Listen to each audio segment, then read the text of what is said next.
everyone, I am Ankita Garg. Welcome to my YouTube channel Milton coaching classes. आज मैं आपके लिए English grammar का सबसे इम्पोर्टेंट टॉपिक टेंसेस लेकर आई हूँ। वैसे तो टेंसेस पर काफ़ी सारे टीचर्स ने अपना अपना एक्सप्लेनेशन रखा है, लेकिन मैं भी इस बात को जानती हूँ कि फिर भी काफ़ी डाउट्स टेंस को लेकर बने रह जाते हैं। इसी बात को ध्यान में रखते हुए मैं आज आपके लिए टेंसेस की ये वीडियो लेकर आई हूँ, जिन्हें टेंस आते हैं लेकिन कहीं ना कहीं कोई डाउट्स उनका भी रह जाता है। तो अगर वो भी इस वीडियो को वॉच करेंगे तो उनके भी सभी डाउट्स क्लियर हो जाएंगे। Now let's start. टेंस, जिसे हम हिंदी में बोलते हैं काल। सबसे पहले हम देख लेते हैं कि टेंस का मतलब क्या होता है। What are tenses? Tenses are used to denote time and action in the sentence. Tense हमें क्या बताते हैं? सेंटेंस में टाइम और एक्शन। टाइम क्या? जिस समय हमारा काम हो रहा है, और एक्शन जो हम काम कर रहे हैं। टाइम प्लस एक्शन, ये दोनों मिलकर क्या बनाएंगे? टेंस।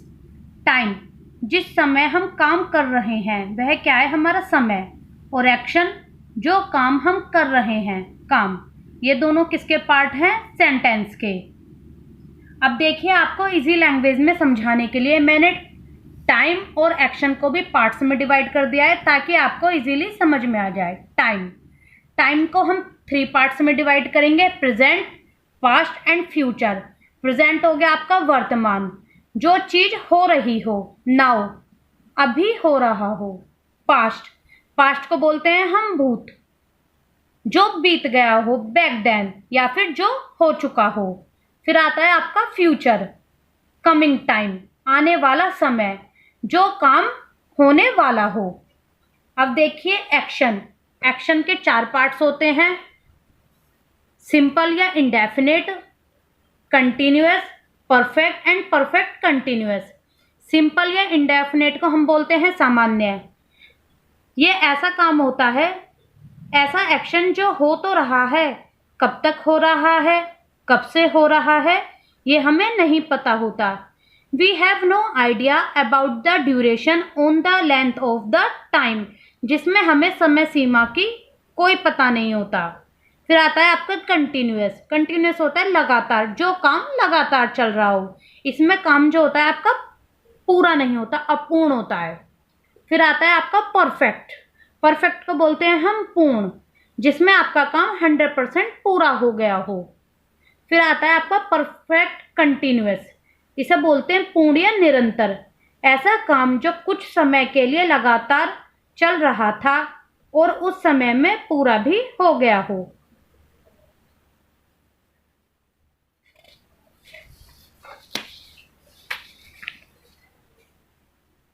अब देखिए, type of tenses based on time.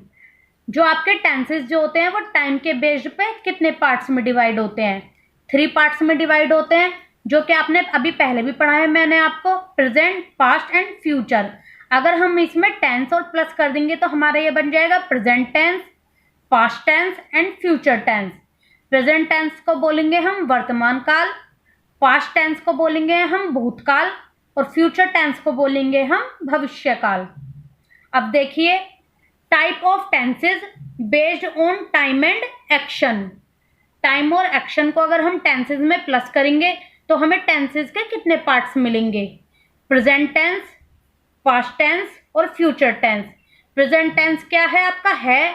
Past tense था, जो बीत गया था, और फ्यूचर टेंस जो होगा। अब देखिए, प्रेजेंट टेंस के भी पार्ट्स में डिवाइड करेंगे हम प्रेजेंट टेंस को: सिंपल या इंडेफिनेट प्रेजेंट टेंस।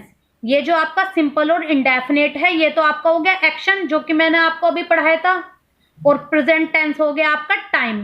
तो अगर हम टेंस में टाइम और एक्शन को प्लस कर देंगे तो हमारा क्या बन जाएगा? ये सिंपल इंडेफिनेट प्रेजेंट टेंस। अब ऐसे present continuous, present perfect and present perfect continuous. अब आता है आपका पास्ट टेंस। पास्ट टेंस को भी हम 4 पार्ट्स में डिवाइड करेंगे: सिंपल या indefinite past tense, past continuous, past perfect continuous. फिर आता है आपका फ्यूचर टेंस। फ्यूचर टेंस को भी हम 4 पार्ट्स में डिवाइड करेंगे, सिंपल या indefinite future tense, future continuous, future perfect and future perfect continuous. आप देखिए, इसको एक एग्जाम्पल के बेस पे भी समझ सकते हैं। एक फैमिली में एक बाबा जी हैं, एक मतलब मुखिया कौन हो गए, बाबा जी हो गए, उनके 3 बेटे हो गए, प्रेजेंट, पास्ट एंड फ्यूचर। जो प्रेजेंट, पास्ट और फ्यूचर है उनके भी 4-4 बेटे हो गए, सिंपल या इंडेफिनेट, फिर हो गया परफेक्ट, सॉरी फिर हो गया आपका कंटिन्यूअस, फिर हो गया आपका परफेक्ट और फिर हो गया आपका परफेक्ट कंटिन्यूअस। तो अगर आप देखेंगे 3 बेटे थे उनके और 4-4 बेटे हो गए, तो आपको कितने मिल गए, 3 into 4 = 12। तो आपको कितने टेंसेज मिल गए, ये 12। We got all the 12 type of tenses. कितने तरीके के टेंसेज होते हैं, 12 टाइप्स के। अब हम आपको इसका स्ट्रक्चर समझा देते हैं, इसके रूल्स चार्ट बता देते हैं कि इसमें हम हेल्पिंग वर्ब और मेन वर्ब जो होती है वो कैसे लगाते हैं। Tense chart according to helping verb and main verb. अब देखिए टेंसेज जो आपके present tense, past tense and future tense. अब जो आपका प्रेजेंट टेंस जो होता है उसमें सिंपल या इंडेफिनेट होगा, कंटिन्यूअस होगा, परफेक्ट होगा और परफेक्ट कंटिन्यूअस होगा। तो जो आपका सिंपल इंडेफिनेट प्रेजेंट टेंस, उसकी पहचान क्या होगी, उसके वाक्य के अंत में ता है, ती है, ते हैं का प्रयोग होता है। लास्ट में क्या आएंगे, ता है, ती है और ते हैं आदि शब्द आते हैं। इसमें क्या होता है, जो आपकी हेल्पिंग वर्ब होती है उसमें एस या ई एस लगा देते हैं, और अगर हम उसका नेगेटिव बना रहे हैं तो डू या डज और प्लस वर्ब की फर्स्ट फॉर्म। अब आता है आपका प्रेजेंट कंटिन्यूअस। इसकी पहचान क्या होती है, रहा है, रही है, रहे हैं, रहा हूं आदि शब्द का प्रयोग होता है। इसमें जो आती है आपकी helping verb is are am आती है और मेन वर्ब के साथ आईएनजी लगा देते हैं। फिर आता है आपका परफेक्ट प्रेजेंट परफेक्ट। इसमें पहचान क्या होती है प्रेजेंट परफेक्ट की, चुका है, चुकी हैं, चुके हैं, चुका हूं, लिया है, दिया है, ली है, दी है, की है आदि शब्द आते हैं। इसमें जो आपकी हेल्पिंग वर्ब होती है हैज या हैव लगाते हैं और वर्ब की थर्ड फॉर्म।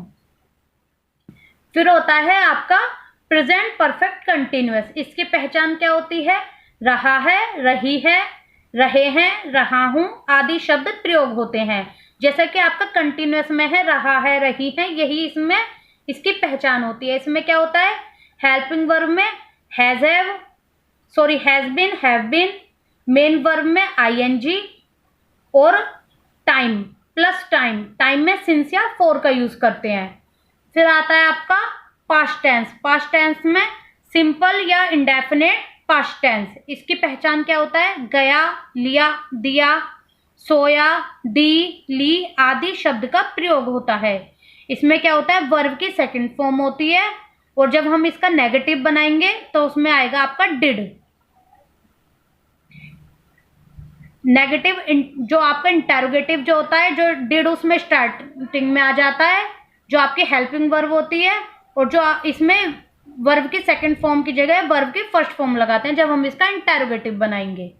अब आता है आपका पास्ट कंटिन्यूअस। पास्ट कंटिन्यूअस की पहचान होती है, रहा था, रही थी, रहे थे का प्रयोग होता है। इसमें हेल्पिंग वर्ब में वॉज वर्ड लगाते हैं और मेन वर्ब में आईएनजी। फिर आता है आपका पास्ट परफेक्ट। पास्ट परफेक्ट की पहचान क्या होती है, चुका था, चुकी थी, चुके थे, लिया था, दिया था, दी थी, ली थी, की थी आदि शब्द प्रयोग होते हैं। इसमें हेल्पिंग वर्ब में हैड यूज करते हैं और वर्ब की थर्ड फॉर्म। फिर आता है आपका पास्ट परफेक्ट कंटिन्यूअस। इसकी पहचान क्या होती है, रहा था, रही थी, रहे थे का प्रयोग होता है और इसमें हेल्पिंग वर्ब में had been plus main verb में आईएनजी प्लस टाइम में सिंस या फॉर। फिर आता है आपका फ्यूचर इंडेफिनिट टेंस। पहचान गा, गे, गी का प्रयोग होता है। इसमें हेल्पिंग वर्ब में विल या शैल का प्रयोग करेंगे और वर्ब की फर्स्ट फॉर्म। अब आता है आपका फ्यूचर कंटिन्यूअस। फ्यूचर कंटिन्यूअस की पहचान रहा होगा, रही होगी, रहे होंगे, रहा हूँगा का प्रयोग होता है और इसमें हेल्पिंग वर्ब में will be, shall be plus main verb में आईएनजी। फिर आता है आपका फ्यूचर परफेक्ट। फ्यूचर परफेक्ट की पहचान चुका होगा, चुकी होगी, चुके होंगे, लिया होगा, दिया होगा, दी होगी, ली होगी, की होगी आदि का प्रयोग होता है। इसमें हेल्पिंग वर्ब में विल हैव या शैल हैव और वर्ब की थर्ड फॉर्म का यूज होता है। अब आता है आपका फ्यूचर परफेक्ट कंटिन्यूअस टेंस। इसकी पहचान रहा होगा, रही होगी, रहे होंगे, रहा हूँगा का प्रयोग होता है। इसमें हेल्पिंग वर्ब में विल हैव बीन या shall have been plus main verb में आईएनजी प्लस टाइम, टाइम में सिंस या फॉर। अगर आपको हमारी वीडियो अच्छी लगी हो तो इसे लाइक और सब्सक्राइब जरूर करें। Thank you.